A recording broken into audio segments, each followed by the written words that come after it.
welcome once again to Real Shame. It's a show where we review movies from our movie list of shame or movie blind spots. I'm Adam. I'm Andy. And if you've seen the title, you know this week we're in for a fun movie. It's a movie I haven't seen, but before we get into that and before we talk about the movies, we always like to talk about what we've been watching.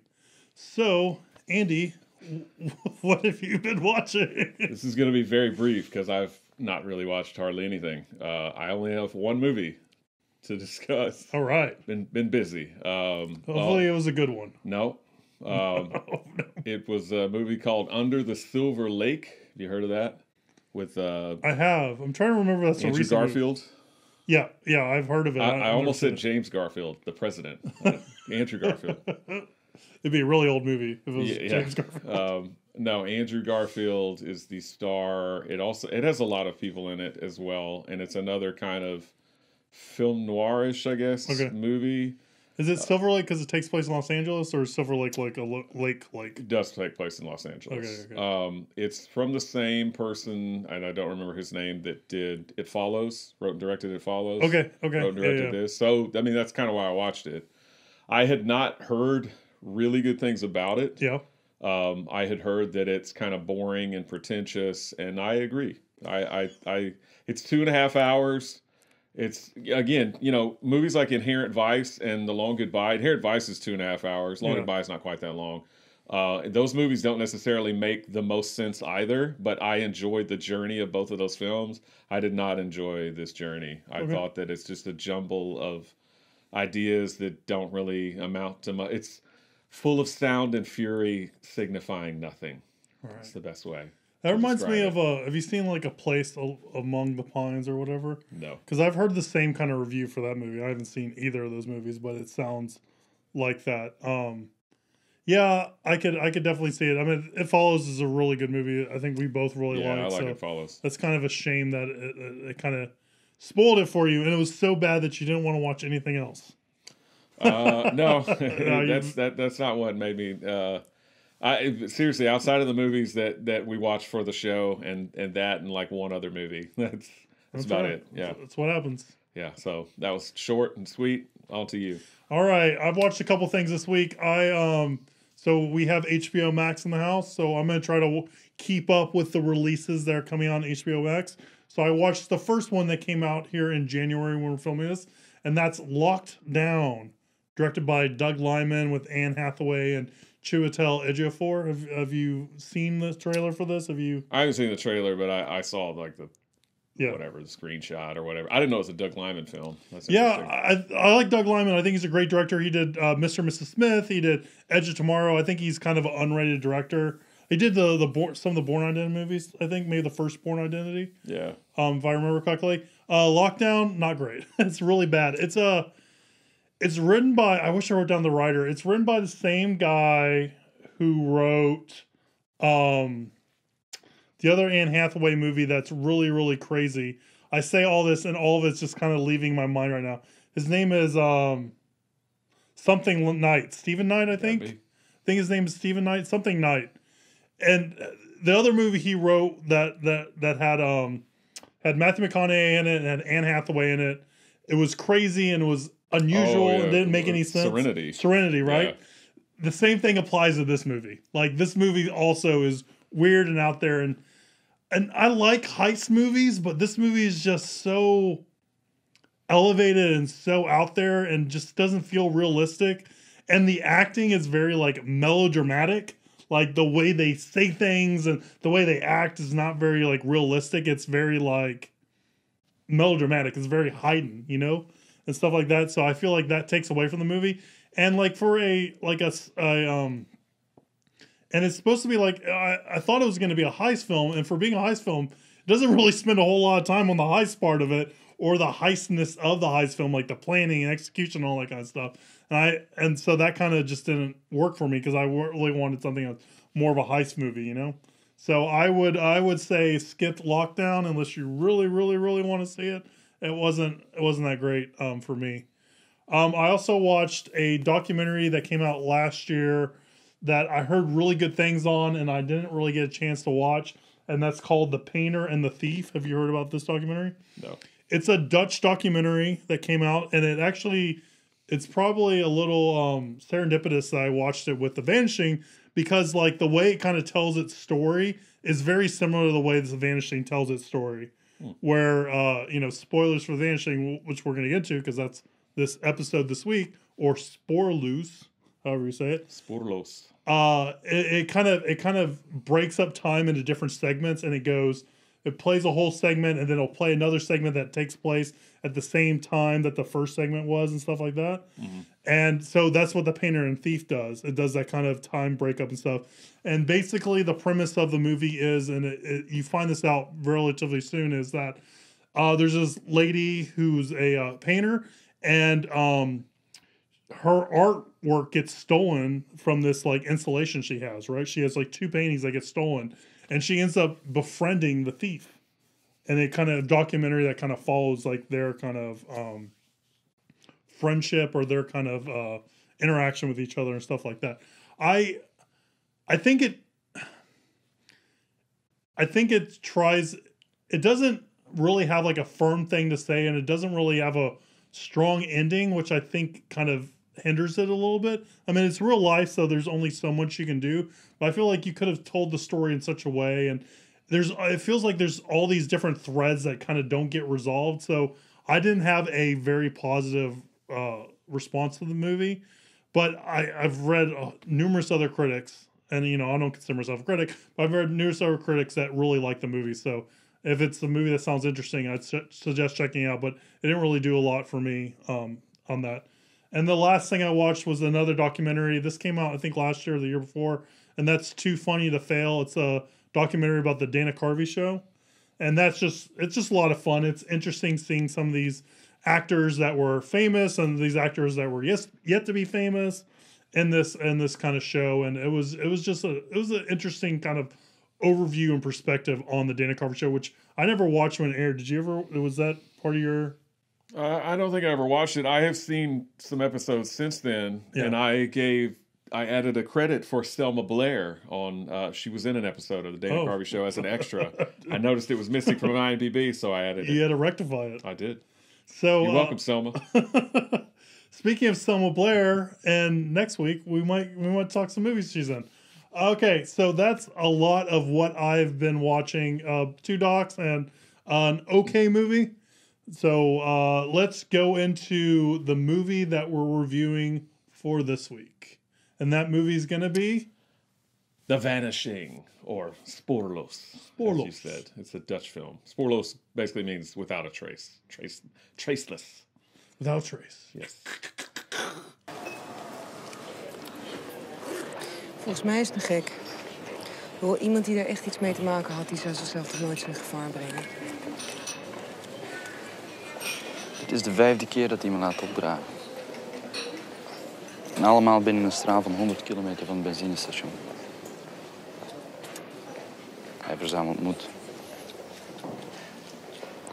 Hij weet dat ik hem toen misschien heb gezien en dat hij het risico loopt dat ik hem herken. En dan? En dan? Een flauw idee. Weet je waar ik bang voor ben? Dat hij me die briefkaarten niet meer stuurt. Stel je voor dat hij dood is. Dan kom ik het nooit te weten.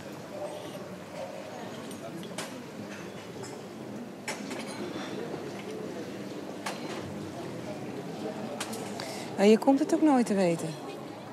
Het is gewoon een grappenmaker die hele toestand gevolgd heeft met die posters en die affiches en die wil kijken hoe ver jij gaat. Hij hoeft je maar een briefkaart te sturen en je gehoorzaamt. Dat vindt hij leuk. We zullen zien.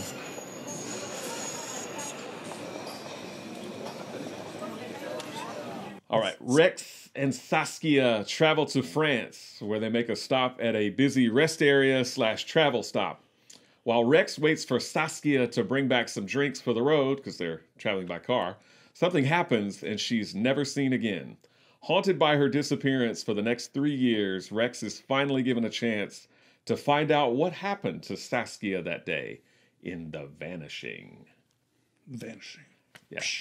So The Vanishing is a Dutch film, although it takes place, I guess, primarily in France because they're on holiday in France. It's directed by a guy named George Sluizer. He was a Dutch filmmaker based on a Dutch novel called Het Gouden Ei, which means the golden egg.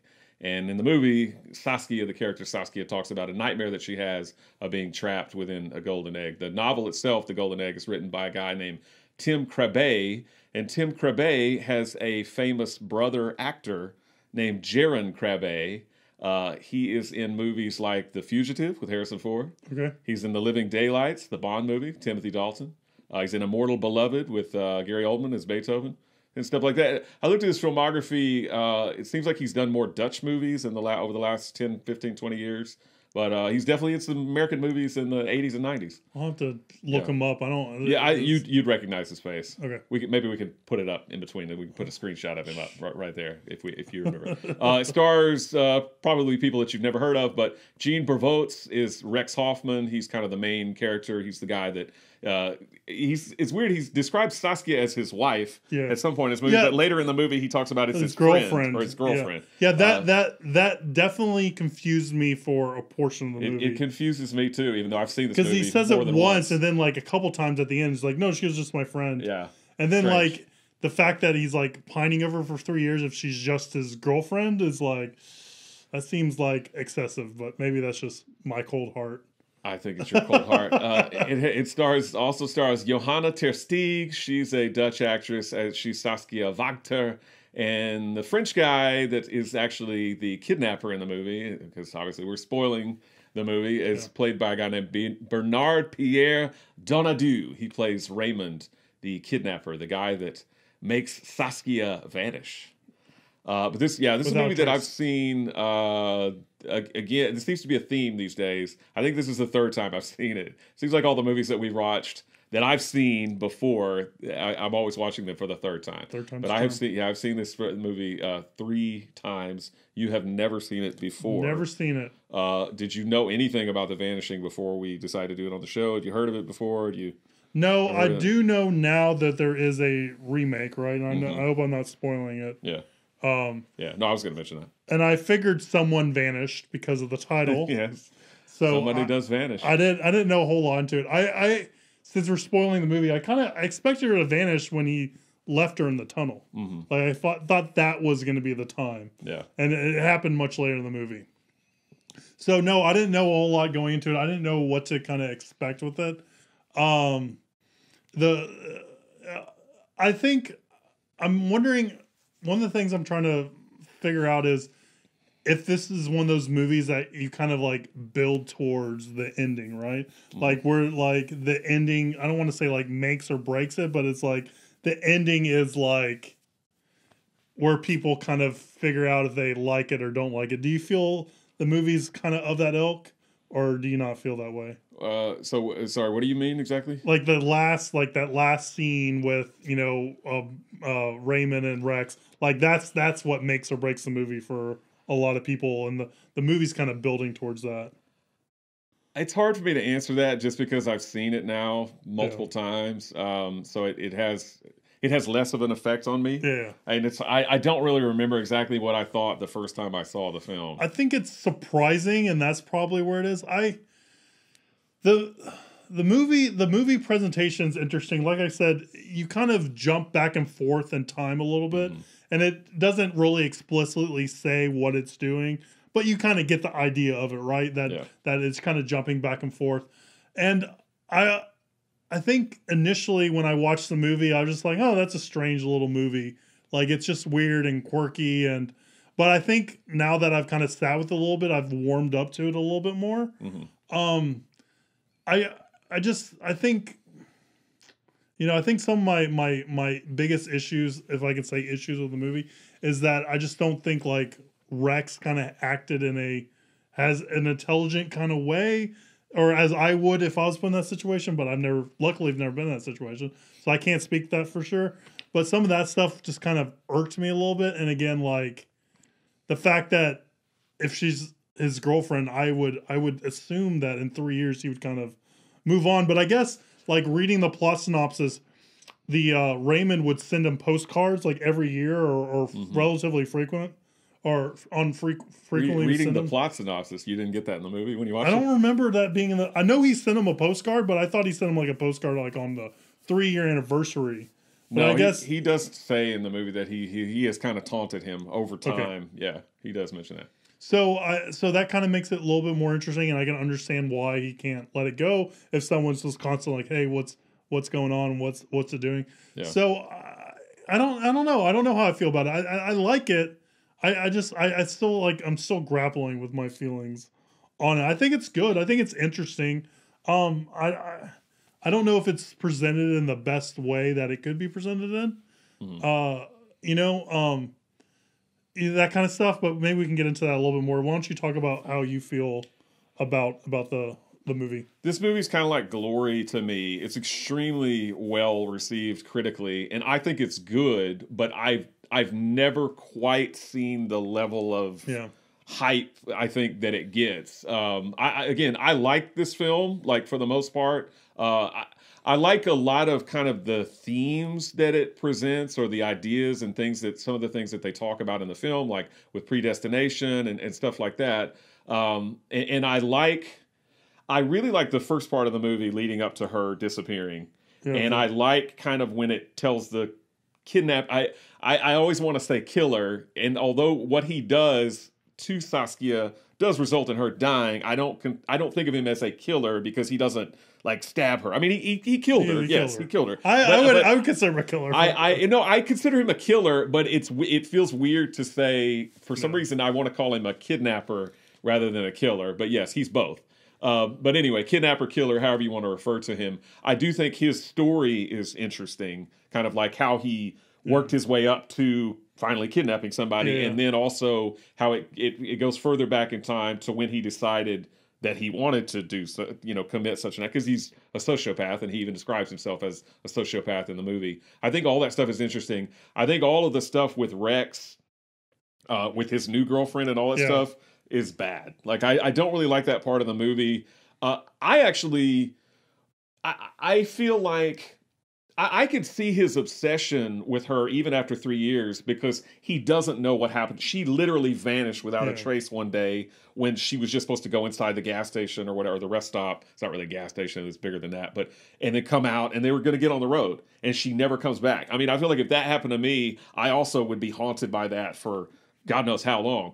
But it's like, I don't like the fact that he has a new girlfriend. I'm really, he had enough time to kind of court this other lady and start going out with her. If he's so obsessed with Saskia, which clearly he is, I don't really buy that. I don't really buy the fact that he has a new girlfriend. He gets with her only for her to leave him because he's so obsessed with her. Yeah, she's like, all you think about is Saskia. You would have known this going into it. Yeah, I think that's an odd portion of the movie. And then I feel like the last part, it is... I think it is shocking, at least, when you find out, kind of, because in the movie he finally meets with the killer / kidnapper, whatever you want to call him. Yeah, big spoilers. But he finally meets up with the guy, and the guy says, "You will learn what happened to Saskia only if you go through the same thing," and that same thing means he's going to be buried alive. But he doesn't know that. He doesn't know that. What would you have done? I don't think I would. I would have not have drank that cup of coffee. I mean, I would have been tossing out those postcards like a year into it. So I would have been like, let's meet. I'd be like, I don't care. I moved on. Yeah.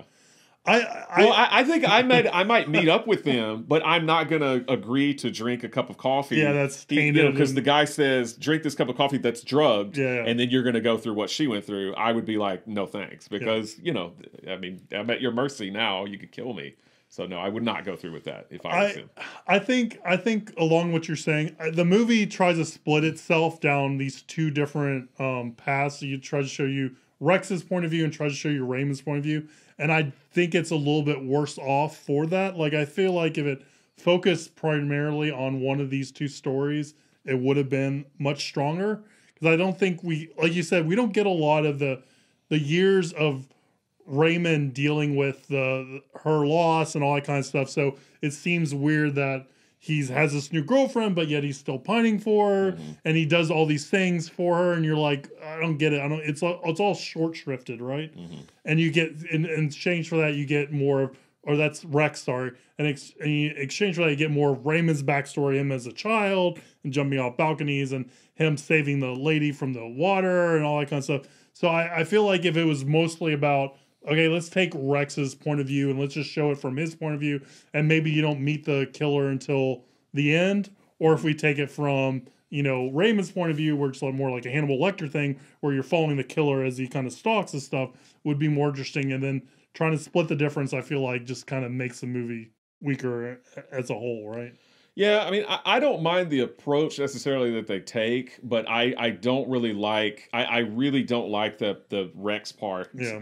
And I don't know what you would do there to necessarily make that better, other than I wouldn't give him a girlfriend. I would have him be much more of a shell of a man who is just absolutely haggard. I mean, who's just at his wit's end. And he seems kind of crazed anyway.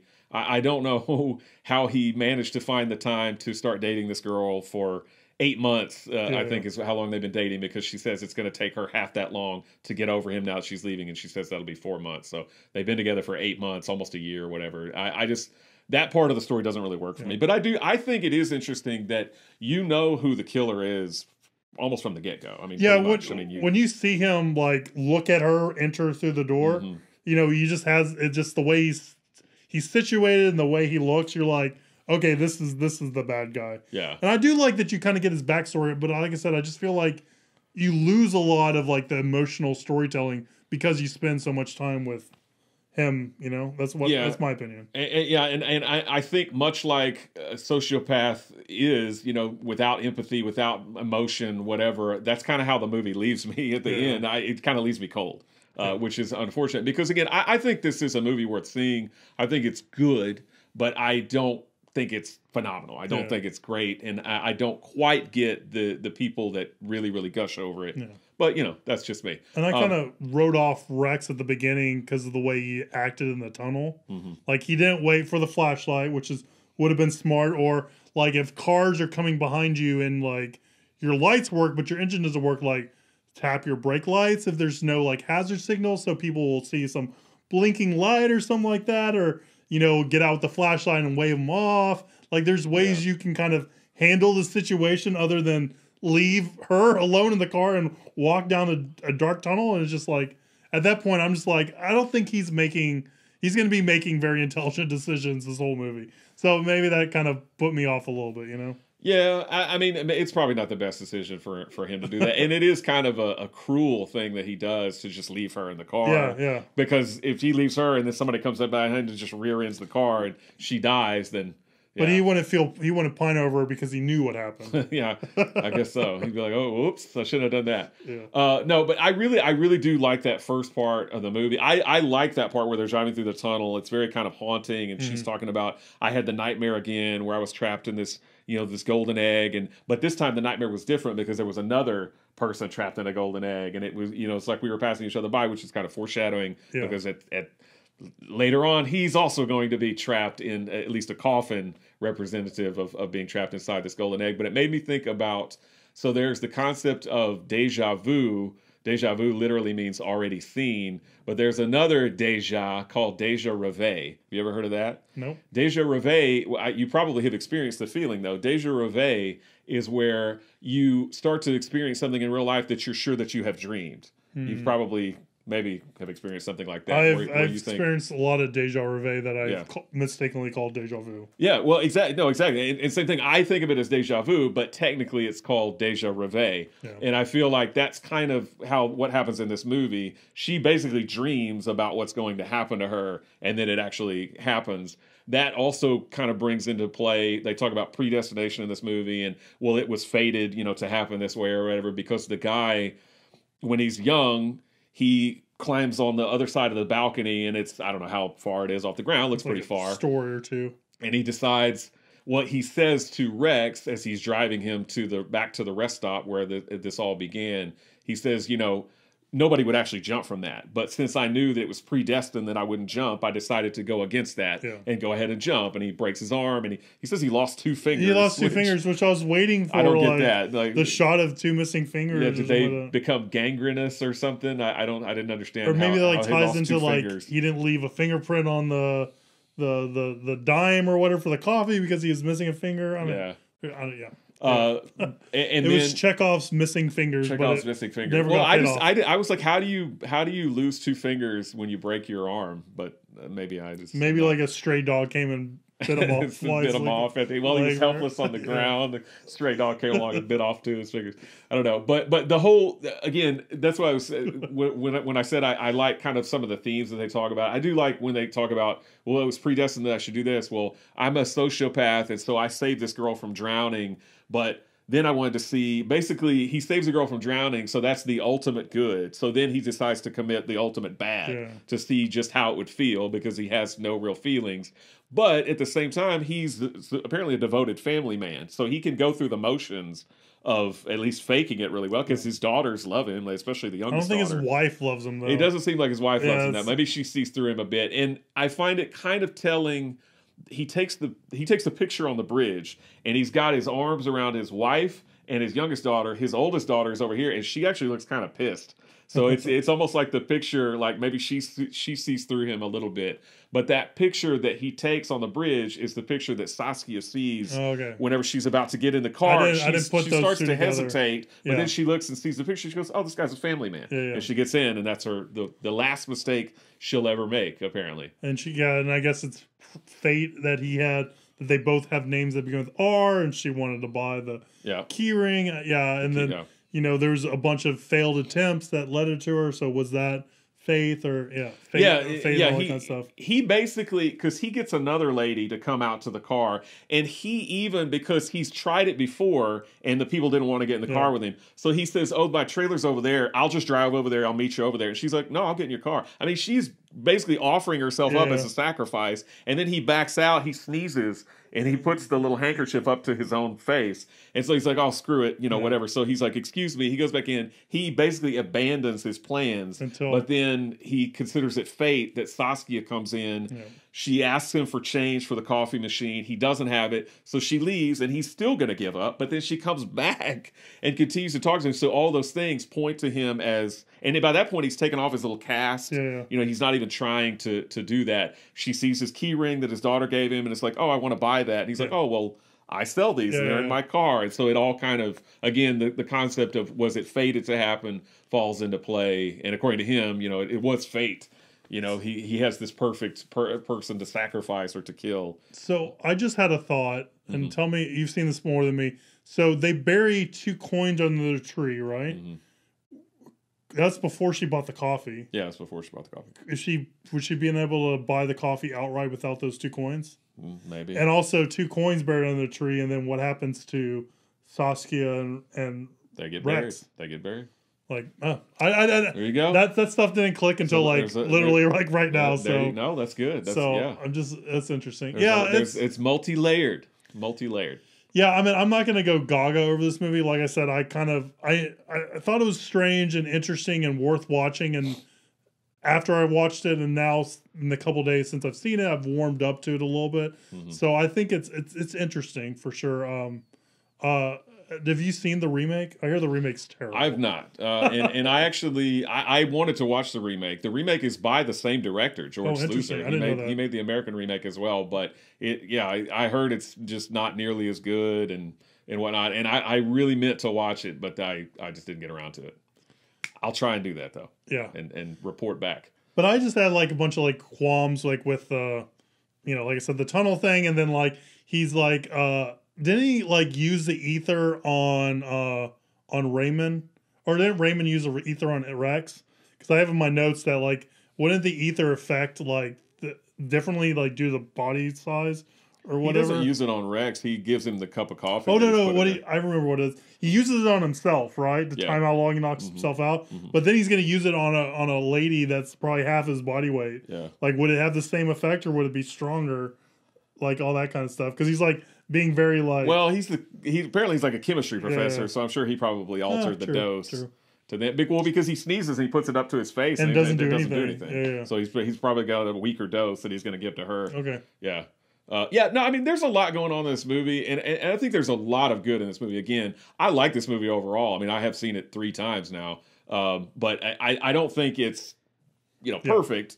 I think it does have its issues, but to me, the themes and kind of the stuff that they talk about, and especially that first part that leads up to the disappearance, for me, I really like that part of the movie because it's very haunting to me. Yeah. I like them driving through the tunnel and kind of seeing the little semicircle of light at the end and her talking about her dream. And then they get there and, you know, they're at this restaurant where everybody's kind of having a good time. People are playing Frisbee. They buy a Frisbee. You know, people are, you know, running around. They're laying in the grass. And I mean, it's just such an idyllic kind of thing. You can hear the sounds of the highway, all the cars going past. It's very sensory kind of, you know, I mean, you can feel all these things. And then she's, you know, they're both so happy and she's kind of playfully wrestling with him. It says like, say Rex, swear that, you know, she's going to drive. She's excited about driving on the highway. I really, really like all that stuff. And then she just is gone. She's whisked away and he's like, where is she? You know, that's, I mean, and, you know, obviously it would be very maddening to be in his situation because she was there 1 minute and she's gone the next, and next 3 years, he has no idea what happened to her. Yep, so for sure. I watched this on the Criterion Blu-ray. So Criterion put this out on DVD in like, I don't know, 2001 or something. I don't know what supplements that had, but the Blu-ray only has 2 special features. One is an interview with Johanna ter Steeg, who plays Saskia. The other one is an interview with George Sluizer. But I watched them both because neither one of them is all that long. I thought they were both pretty interesting. Johanna ter Steeg has had a decent career after that, although she's never been a star in America, but she would have been. She actually, so Stanley Kubrick, first of all, he talked to George. He found the film absolutely terrifying. And so he called or went and visited George. I think he called George Sluizer, the director, just to discuss it with him, just to talk to him about it and talk about how much he liked the film and how terrifying he found it. And George Sluizer was like, dude, you made The Shining. Like that. And Kubrick was like, that's nothing. Like, this movie's much more terrifying because it could actually happen. It's real life, you know, so he was really, really excited about it. But cool. Kubrick was apparently, after Full Metal Jacket, Kubrick was going to take a book called Wartime Lies and make that into a film. And he actually cast Johanna ter Steeg as the lead in that film. But then he found out Schindler's List was going to be released, and he decided not to do it because he didn't want to try and compete with Schindler's List. Gotcha. So he abandoned Wartime Lies. So I think Johanna ter Steeg would have been a much, much bigger star had she played the lead in a Stanley Kubrick film. I think that would have been cool. So one of those kind of what-if scenarios. But it's 98% fresh on Rotten Tomatoes. Wow, that's really high. Yeah, 88% audience score. Siskel actually gave it thumbs down. Roger Ebert gave it thumbs up, and Leonard Maltin gives it 3 stars. Leonard Maltin's default rating of 3 stars, it feels like. So I paired this for Wednesday. So this is a movie where a young woman vanishes. The movie we're going to talk about on Wednesday. Actually, they have a few things in common. Young women mysteriously vanish in these films, and they're both foreign films. Yep. And I want to say there was something else that they have in common, but I can't think of it. Bombastic scores. Does Vanishing have a bombastic score? I feel like it does with the synth sound, maybe. I don't know. Well, anyway. Oh, maybe. I know what the third thing was. They've both been remade. Oh, yeah, there you go. So this movie has a remake by the same director, apparently not very well received. And the movie we're going to talk about on Wednesday, which is Picnic at Hanging Rock from Down Under. And those eagle-eyed viewers, eagle-eared viewers would notice that we talked about Picnic at Hanging Rock during our holiday movies we like to watch list at the end of last year. That is correct. So Andy mentioned it. That is correct. So it was a little preview for you guys. And now we're watching it. Now we're watching it. All right. Is that it? Yeah. All right, guys. Stay tuned next time on Wednesday when we review Picnic at Hanging Rock. If you've seen The Vanishing, the remake or the original, let us know. Leave a comment below if you're watching us on YouTube, or shoot us an email, realshame@gmail.com. On our Wednesday episodes, we always answer viewer questions, and those are always sent to us to our email address, realshame@gmail.com. We're on social media at realshame on Instagram. Like, subscribe, do all that kind of social media sharing stuff, because that really does help spread the word of the podcast, and we do really appreciate that. And we'll see you soon as we talk and we take a small picnic at Hanging Rock. We'll see you soon, guys. Bye.